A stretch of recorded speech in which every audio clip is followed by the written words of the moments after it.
Magandang hapon mga ka-happy hour. Narito ang mga balita para sa MBC TV Network News Update, 5 PM edition. Pagkakatalaga kay dating PNP Chief Torre bilang bagong General Manager ng MMDA, welcome sa Napolcom. Malugod na tinanggap ng National Police Commission ang pagkakatalaga kay dating Philippine National Police Chief Police General Nicolas Torre III bilang bagong General Manager ng Metropolitan Manila Development Authority. Ayon kay Napolcom Vice Chairperson at Executive Officer Attorney Rafael Calinisan, ang pagtanggap ni Torre sa bagong posisyon ay nangangahulugan ng tuluyang niyang pagbibitiw sa serbisyo sa pulisya. Sinabi ni Calinisan na ang hakbang na ito ay nagbibigay daan upang maibigay kay Acting PNP Chief Police Lieutenant General Jose Melencio Nartates Jr. ang 4-star rank na kaakibat ng kanyang appointment bilang PNP Chief.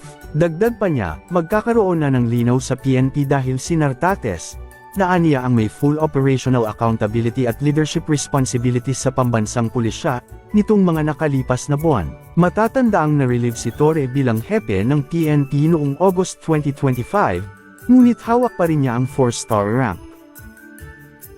Samantala, sa Metro Manila ngayon, QCLGU naglabas ng traffic advisory kaugnay ng isasagawang New Year's countdown sa QC Memorial Circle. Nag-abiso ang Quezon City Government sa mga motorista kaugnay ng posibleng pagbagal ng daloy ng mga sasakyan sa kahabaan ng elliptical road sa katapusan ng Disyembre.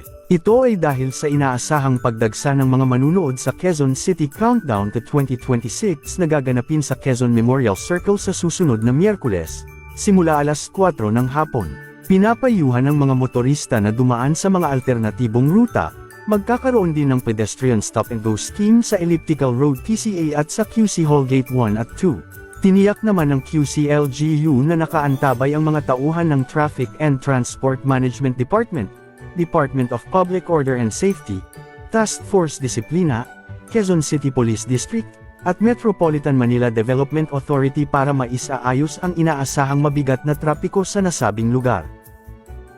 Ating alamin ang mga latest update mamayang alas 5:30 ng hapon, sa programang Metro Manila Ngayon, Afternoon Edition.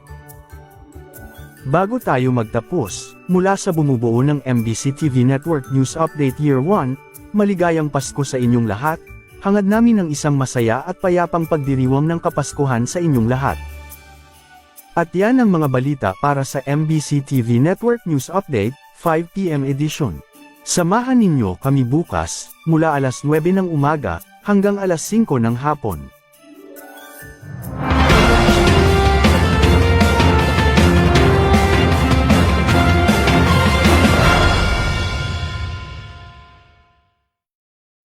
Mga ka-happy hour, kung gusto mong manood ang mga balita sa MBC TV Network News Update, mag-subscribe sa aming YouTube channel, i-like ang aming Facebook page, at i-follow sa aming TikTok account.